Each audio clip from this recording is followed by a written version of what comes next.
Coming to you from Rockingham, IPL Radio. We are back on the Jess Address, and I have my first wonderful guest with me, Erin. Would you like to maybe do a little introduction of yourself? Hi, my name is Erin. I live within the Rockingham community, but I also have a business here too. So my business is called Elova Jewellery, and I hand make custom heirlooms for my clients. So think like engagement rings, wedding bands. I love the fact you call them heirlooms because you want them to stand the test of time and be handed down from generation to generation. Yep. Now, there's not too many businesses that can say they actually do that, and it's what sets you apart from, say, your average jeweller like Prouds or something that you go into. You actually hand create something for the individual, don't you? Yes, yeah, exactly. So it's more than just like the design, like getting that custom design. It's also about the fact that it's made with like the traditional goldsmithing techniques that, you know, have been around for many, many years, and that's why some lucky people still have pieces that they've inherited from perhaps like family members and things like that. So I love that idea. I love it, especially sometimes I can even restore some of these heirlooms, and over the years it just breaks my heart when someone comes in and brings something to me and I have to say, look, unfortunately, because it's like a cast mass manufactured piece, there's not much integrity to it, so it can't really be restored. That's what sets it apart from those heirloom pieces that were made with enough metal and made with malleable metal too.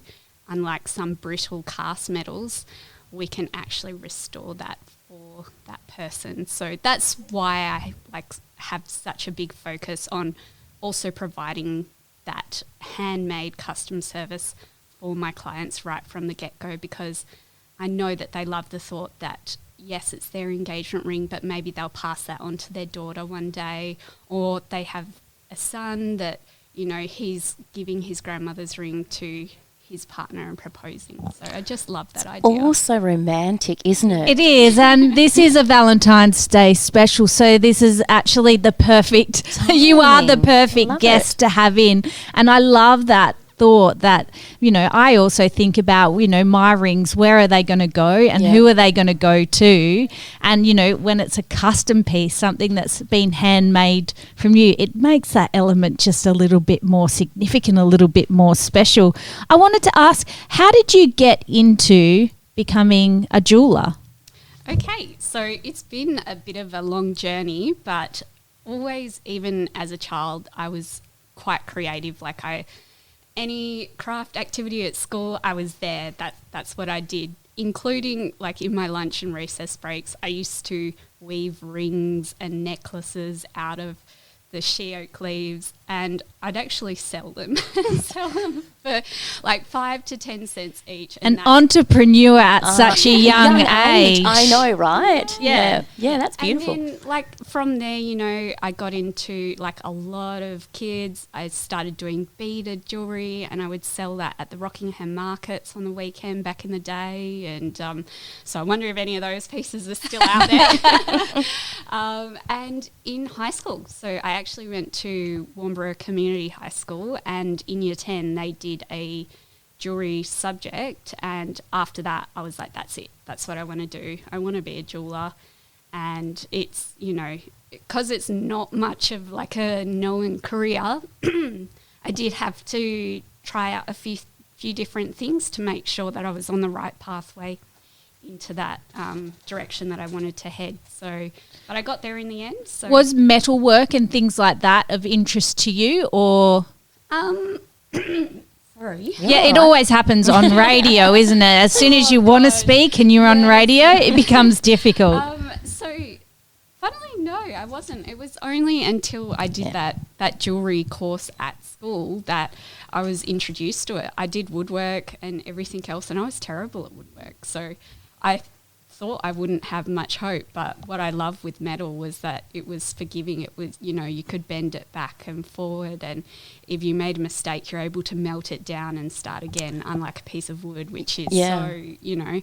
So I guess, like, if you ever try things out, don't rule out all options for yourself, because it was just the medium that I was working in. It wasn't the right one for me, and I am just so grateful to have had that opportunity at school to give jewellery making a go. Yeah. So tell us a little bit about the services that you offer. Obviously, you custom pieces, but do you also repair jewellery as well? So when I started out my business, I did offer repairs, but as things have grown, it's now a service that I've actually removed. I unfortunately don't have the time to keep up with the demand. So that's a good thing. Yeah. No, I've been very fortunate. So, but yeah, it's, you know, it's hard because part of me did really enjoy doing those, seeing how much it could mean to someone.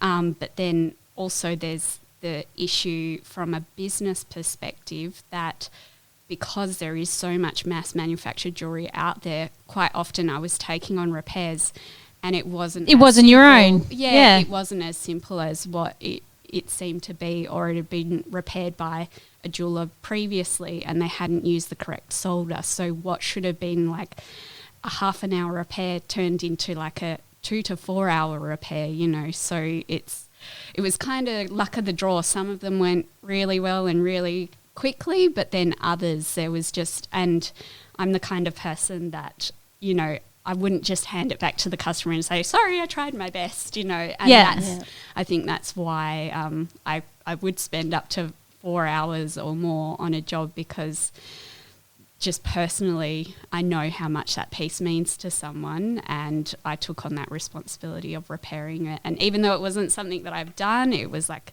a manufacturing fault from the get-go of how the piece was produced to start off with.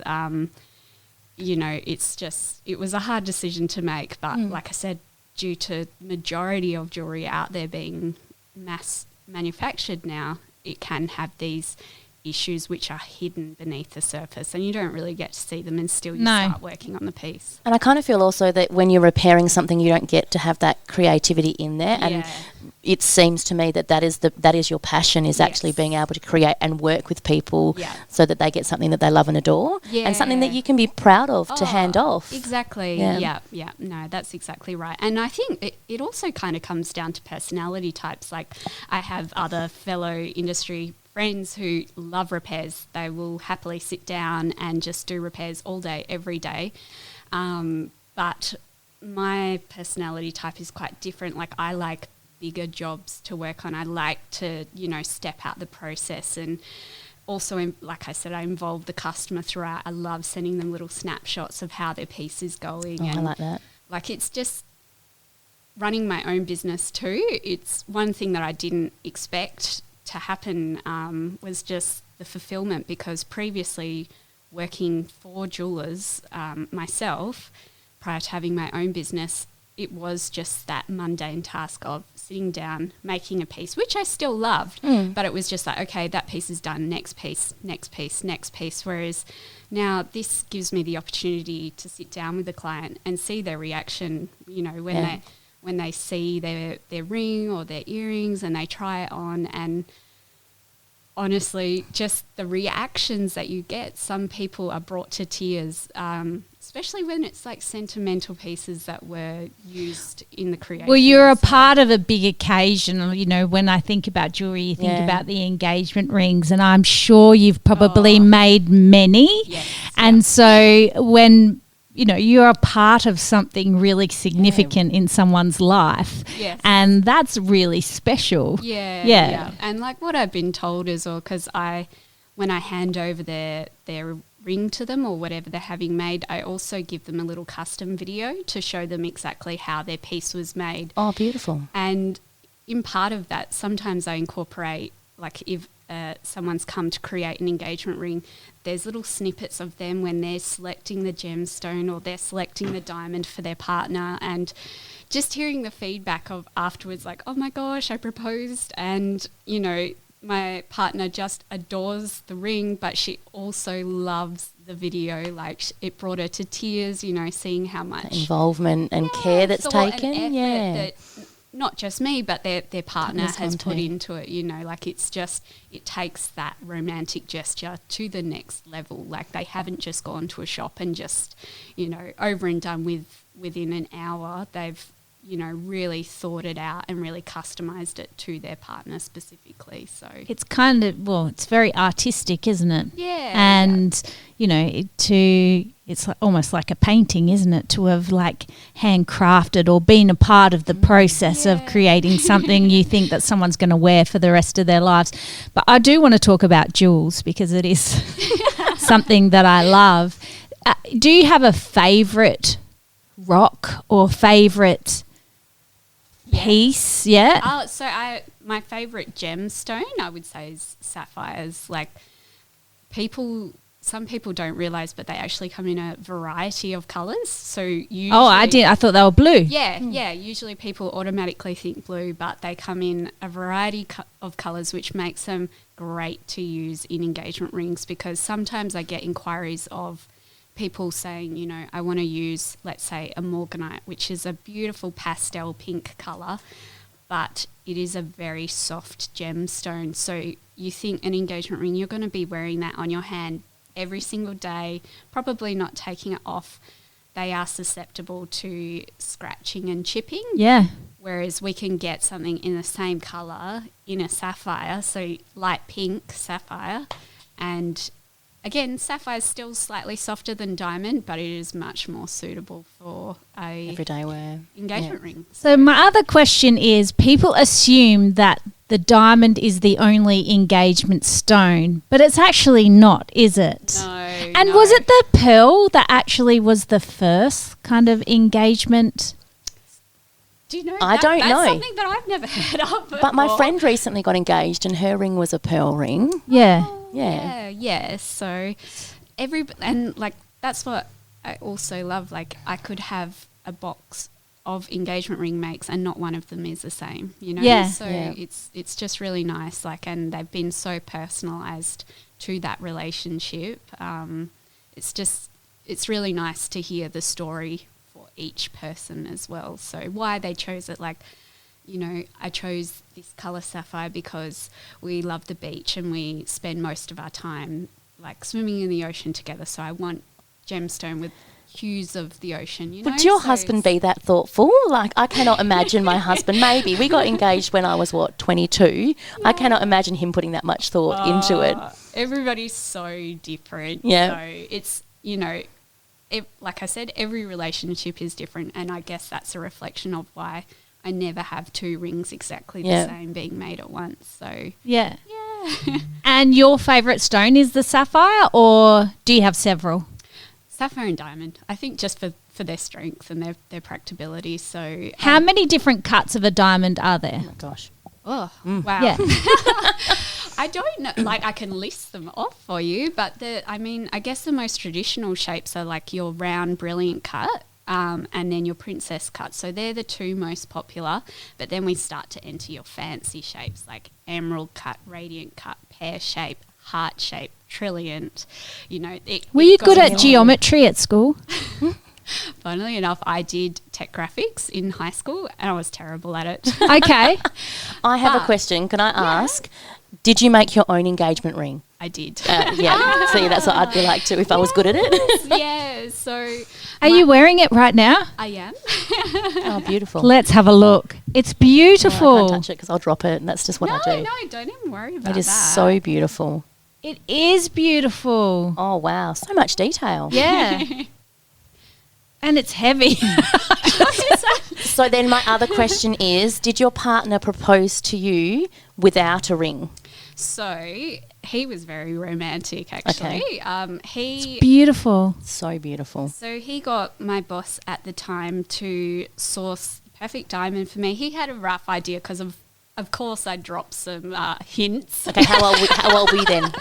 Oh, I'd say I think I was about 22 or Okay. something like that. So I guess quite young. But, you know, You'd have strong sometimes- ideas. perfect It's your age, industry. yeah. But also sometimes, you know, we know it takes a lot of hints. So Yeah. I thought Yeah. I'll start early. You know, just, you know, pear shape. Yeah. So he got my boss to source the diamond for me, and then she actually made it into like a temporary silver ring. So he had something to propose with that I could wear, but he knew that I would want to make it. So it took me actually about a year to make it. And did he have contribution aside from buying the diamond? Like, did he be like, I want it to look this way, or did he be like, I know that you know what you want and I just want you to be happy and have what you want? That's like going into the kitchen and telling your chef how to cook. He was just like, whatever you want, you know. And but yeah, so when he actually proposed as well, he had another surprise that he'd planned our wedding. So we got married 2 weeks after that. My goodness. Oh, wow. That's really cool. So it was amazing. We were up in Coral Bay. He proposed on the balcony and I said yes, and he just breathed this massive sigh of relief, which I thought was just normal anyway. But then he handed me an invite, and on the front was a picture of me and him with our wedding date in 2 weeks' time. And it turned out he'd been planning our wedding 9 months prior to that. So you had control of the ring and he had control of everything else. Yes, yeah. Yeah, wow, And nice, love it. That is really nice little story. Yeah, so I guess again everybody's different. Some women, it's their dream, you know, they can't wait to plan their wedding and all this and that. I was never like that. I was just like, if it happens, it happens. If not, as long as I'm with the person that makes me happy, I don't need anything official about it. What about your dress? How did you have a dress? Well, did he do He organised it. No. He's like this ninja star measuring her while she's asleep. Yeah. That's what was running through my mind, honestly. I thought that's what he would have done. But he actually he picked my bridesmaids. So they were like my closest friends from high school. There was just a small group of us. And he'd suggested to them, look, I've found 10 dresses on eBay. They're $100 each. I'm just going to order them all and she can pick. And they said, no way, over our dead body is she wearing a eBay dress off of eBay. And so they sneakily took me to a dress fitting because one of them was engaged. So she told me that we were bridesmaid dress shopping.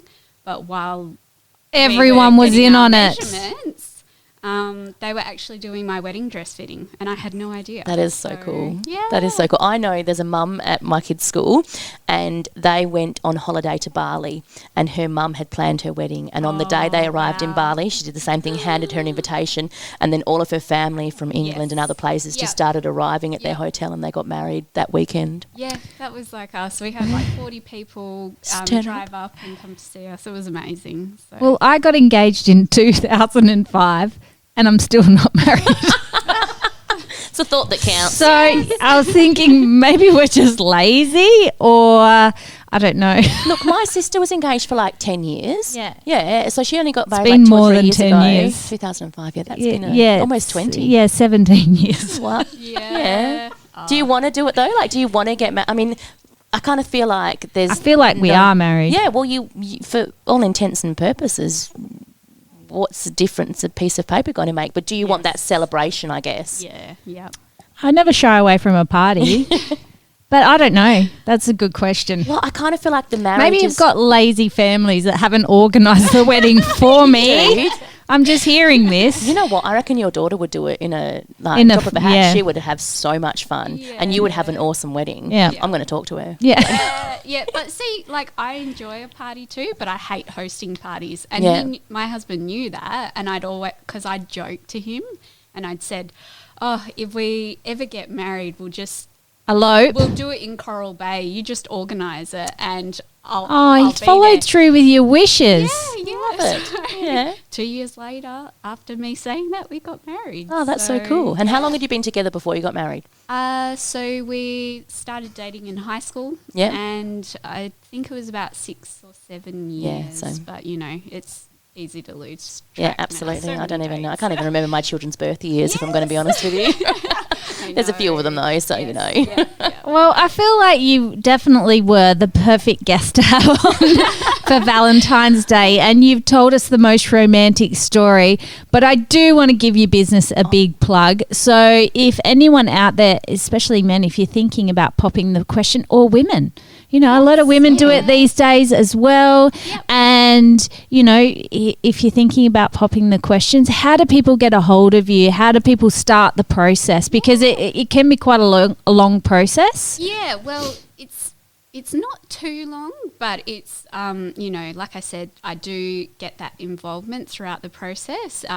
So the best way to get in touch is through my website. So there's either a contact form if you're just wanting to ask a few questions, like you don't want to commit to anything just yet, just getting some information. So you can contact me through there, or there's also a booking link online now so people can book a time to come in and see me, and we can just talk through their ideas. Can I Facebook, Instagram, and what's the name? And I want to know where the name came from. Yeah, so the name is Elova Jewellery, so ELOVA, and it actually came from, like, I remember just laying in bed. You know, it's like picking a child's name. It's so difficult to come up with, but so for Elova, E is for represents Erin, and then Lova was just a different way of Louise, like an alternative to Louise, because my middle name is Louise, but I thought I can't call it Eloise because everybody will just assume that my name is Eloise. Even still, I still have some people come in and say, "Hi, Elova," and I'm like, "Oh, hi, it's actually Erin." But that's okay, you know, that's all right. I thought it had something to do with love. Well, I was always and that's questioning. what it kind of led into as I was writing it out. I was like, do you know what? That's perfect because it does have that LOV. It's, you know, kind of goes along with the idea of jewelry. We're always celebrating moments that have love kind of surrounding them, whether it's like a wedding, engagement, birth of a child, or celebrating a momentous occasion. So, yeah. Well, thank you so much for coming on the Jess Address. We've loved having you in here. I'm going to follow your journey because I do love a bit of jewellery. Yeah, can't wait for your wedding, Jess. And I'm sure all over your Facebook and Instagram are pieces that you've created. Yep. So you are... Share any work was not mine. creative artist. And thank you so much for coming on. And we will keep in touch because I'm sure there's many occasions that we do want to celebrate. And why not celebrate it with a bit of jewellery? Oh, yes. And to continue on with our love story, we've got a bit of ABBA, which is Lay All Your Love on Me, with a diamond from Elova. Did I say that right? Yes. Elova Jewellery.